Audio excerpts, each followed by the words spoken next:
This is the dark side of our electronic way of life. Televisions and computers discarded by the million, victims of our culture of the upgrade.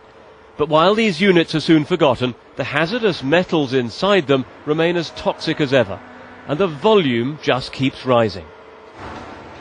Meet the new waste mountain, electronics, no longer as shiny as they were in the showroom, now chucked onto the scrap heap. The numbers involved in this are staggering. This is a tiny fraction of a growing and global problem. According to the UN Environment Programme, the world throws out up to 50 million tonnes of electronic waste every year. In the same period, British households alone discard 93 million old electronic items. And in America, 500 million PCs will have become obsolete by next year, according to official figures. This is what's supposed to happen, everything dismantled safely. Here at this new recycling plant in Teesside, the old electronics are broken up and the poisonous components extracted. But most electronic waste isn't handled this carefully. It ends up in landfill, or it's smuggled abroad to be picked apart by unprotected hands. It's absolutely paramount that this product is handled appropriately, it's broken down appropriately, and similarly it doesn't go into landfill, or with probably some less scrupulous cases actually going overseas to the sort of situation where you may have in China, for example, with products being handled without any protective equipment. In the last few days, this container was impounded at Southampton docks on its way to China. Inside, illegal waste. Not electronic this time, but all too often it is. And to face this growing threat, there's a rush to train new inspectors.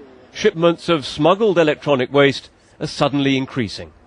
There's likely to be more of these that are coming through our ports in the UK. We want to have a bigger group of people carrying out inspections to detect these shipments, and that's why we're training up to 50 people over the next 2 months to carry out that work. But the challenge is huge. We usually think of containers bringing us cheap electronics from Asia. But there's a more sinister trade the other way as well.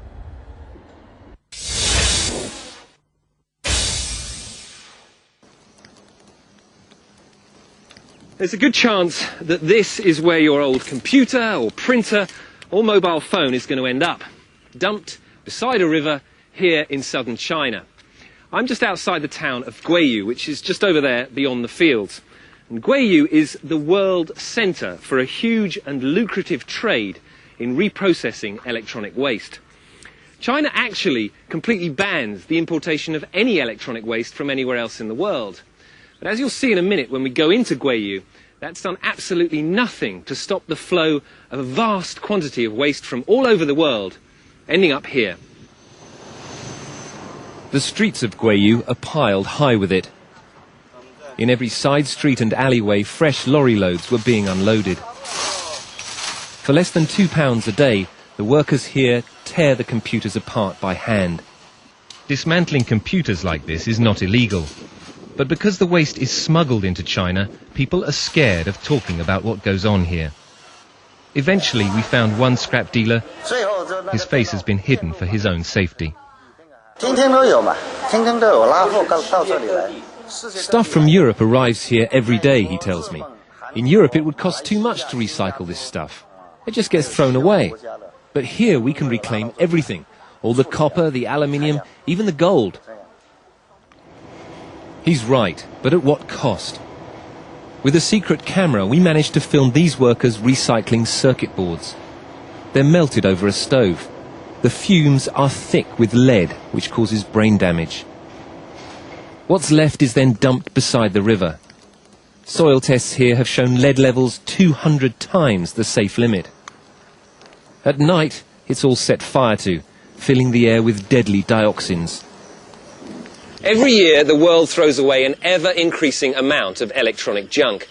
On average, we now change our mobile phones every 18 months, our computers every 3 to 4 years. Most of us give little or no thought at all about what happens to it once it's gone. But without much greater efforts by governments, manufacturers and by consumers, it's going to continue ending up like this, a burning toxic heap in somebody else's backyard. Rupert Wingfield Hayes, BBC News in Guiyu, southern China.